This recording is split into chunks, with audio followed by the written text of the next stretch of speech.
Hello viewers, welcome back to SkillWeb. In this video, I will show you how to add new cells in Google Sheets. So let's start the video.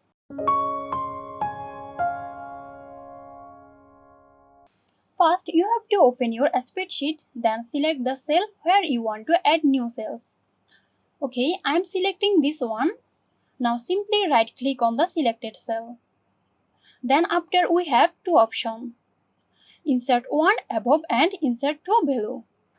You need to choose insert one above to add cells above and insert one below to add cells below.